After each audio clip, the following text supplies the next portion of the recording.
La preuve est le hadith rapporté par Ali radiyallahu anhu qui dit: le prophète sallallahu alayhi wa sallam nous a ordonné d'utiliser le siwak, et il a dit: lorsqu'un serviteur se lève pour prier, un ange se positionne derrière lui et écoute sa lecture du Coran. Et de même qu'il se rapproche, il écoute, l'ange est derrière, il écoute la lecture du Coran et il se rapproche petit à petit. Et il ne cesse d'écouter et de se rapprocher jusqu'à ce que cet ange pose sa bouche sur la bouche de celui qui lit. Et il ne lit, et tout verset qu'il lira parviendra ou atteindra la bouche de cet ange. De telle sorte que chaque verset que cette personne lira parviendra ou atteindra la bouche de l'ange. Le hadith est authentique, authentifié par Cheikh Al-Albani rahimahullah. Et donc, comment est-ce qu'on déduit le fait que c'est préférable pour celui qui lit le Coran d'utiliser le siwak dans ce hadith? Qui voit? Là on a cité le hadith, mais est-ce que vous voyez en quoi le hadith est une preuve est une preuve du fait qu'il est préférable d'utiliser le siwak avant la lecture du Coran? Non. La bouche elle doit être pure, dans le sens où l'ange va mettre la bouche Ahsant. Afin que la bouche de la personne qui lit soit propre et ne dégage pas de mauvaises odeurs. Pourquoi? Parce qu'il y a un autre hadith du prophète alayhi salam qui dit: Innal malaikata tata'adha mimma yata'adha minhu ibnu Adam. Un hadith du prophète alayhi salam qui dit que les anges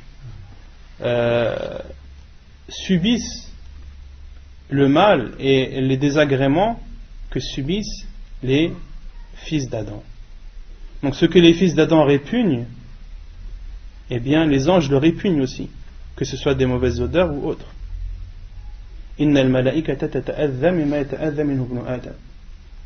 Et donc cette personne, si elle a une mauvaise haleine ou si sa bouche n'est pas pure, n'est pas propre, eh bien il n'y a aucun doute que cette mauvaise odeur va porter préjudice à cet ange qui lui va coller sa bouche à la bouche de ce lecteur. ويتأكد استحبابه رابعا عند دخول البيت عن المقدام ابن شريح عن أبيه قال: سألت عائشة قلت بأي شيء كان يبدأ النبي صلى الله عليه وسلم إذا دخل بيته؟ قالت: بالسواك. الحديث صحيح، رواه ابن ماجه ومسلم وأبو داود. De même qu'il est préférable d'utiliser le siwak lorsque l'on rentre chez nous, lorsque la personne entre dans sa maison.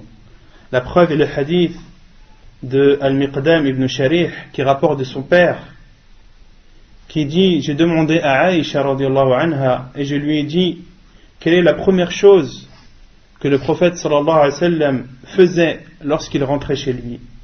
Elle a répondu le siwak. Il commençait par le siwak.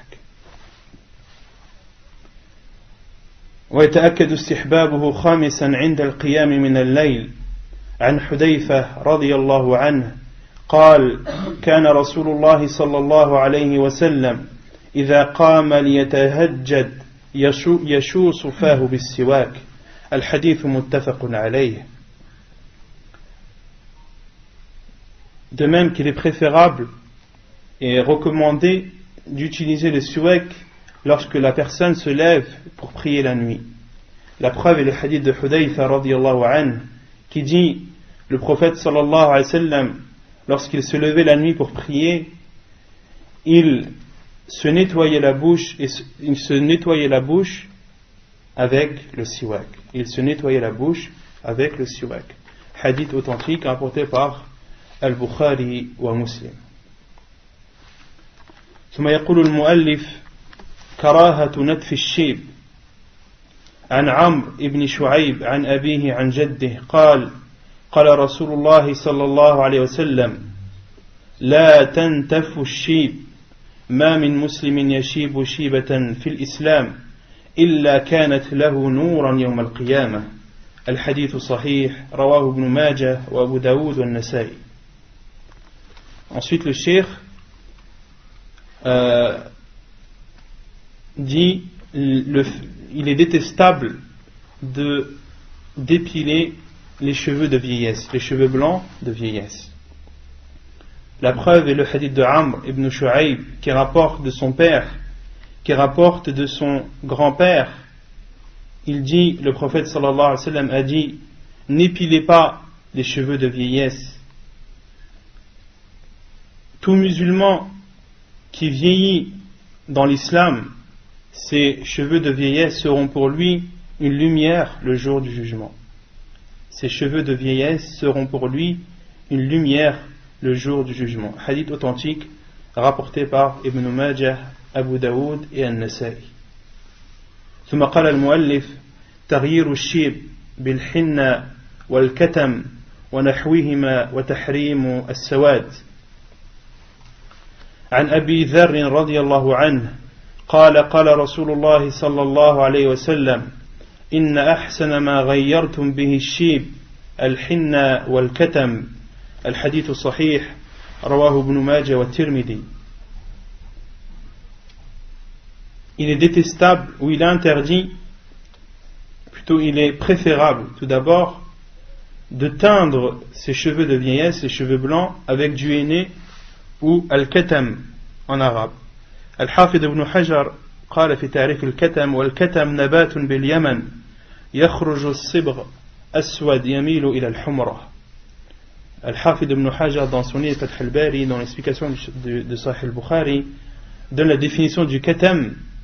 Il dit que c'est un fruit qui est cultivé au Yémen, et les personnes qui est utilisé comme teinte, et sa teinte est noire mais qui tend vers le rouge.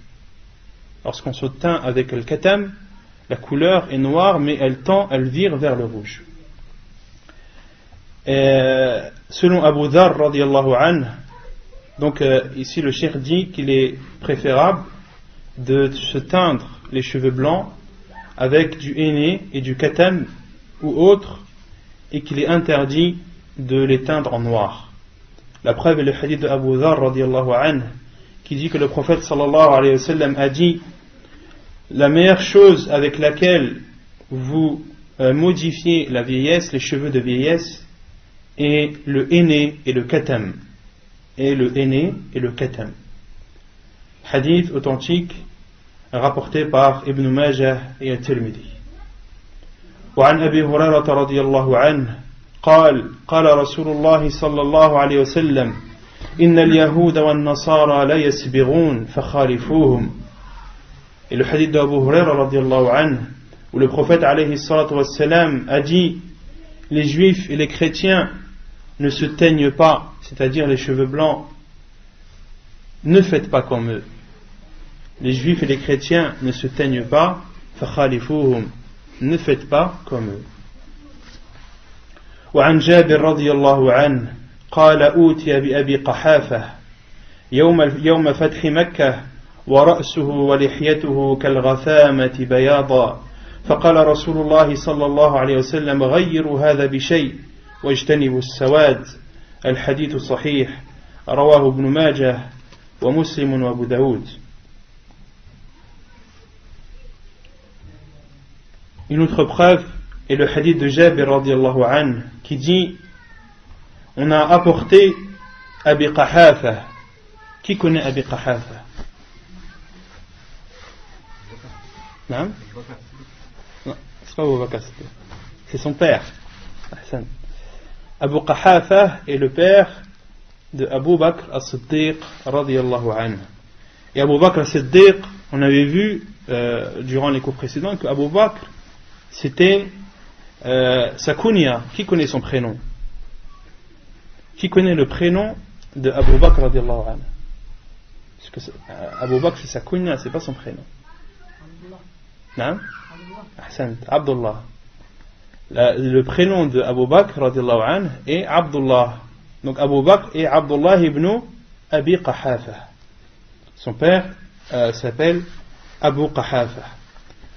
Donc Jabir radiallahu anhu rapporte et dit qu'on a apporté Abu Qahafa, qui est le père d'Abu Bakr radiallahu anhu, le jour où Yawm al-Fath, le jour où le prophète alayhi salam est rentré victorieux à la Mecque.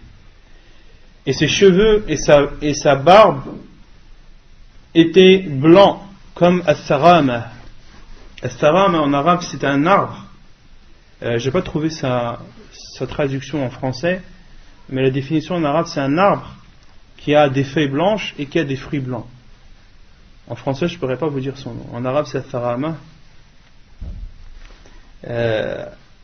Et c'est un arbre qui a des fruits et des feuilles blanches et un feuillage blanc. Donc on a apporté Abu Qahafa le jour de la victoire à la Mecque, et ses cheveux et sa barbe étaient blancs. Et le prophète alayhi salam a dit Ghayyiru hadha bi shay'in wajtanibu as-sawad. Changez cela avec quelque chose et évitez le noir. C'est-à-dire teignez les cheveux de cet homme et sa barbe, teignez-les d'une couleur et évitez le noir. وعن ابن عباس رضي الله عنهما قال قال رسول الله صلى الله عليه وسلم يكون قوم يخضبون في آخر الزمان بالسواد كحواصل الحمام لا يريحون رائحة الجنة. الحديث صحيح رواه ابن ماجه وابو داود والنسائي. Un autre hadith est le hadith d'Ibn Abbas radiyallahu anhuma qui dit, le prophète sallallahu alayhi wa sallam a dit, il y aura des gens vers la fin des temps qui se teindront en noir, kahawasil al-hamam. Hawasil al-hamam, c'est l'abdomen des colombes. Et en général, ça c'est en règle générale, le ventre des colombes est noir.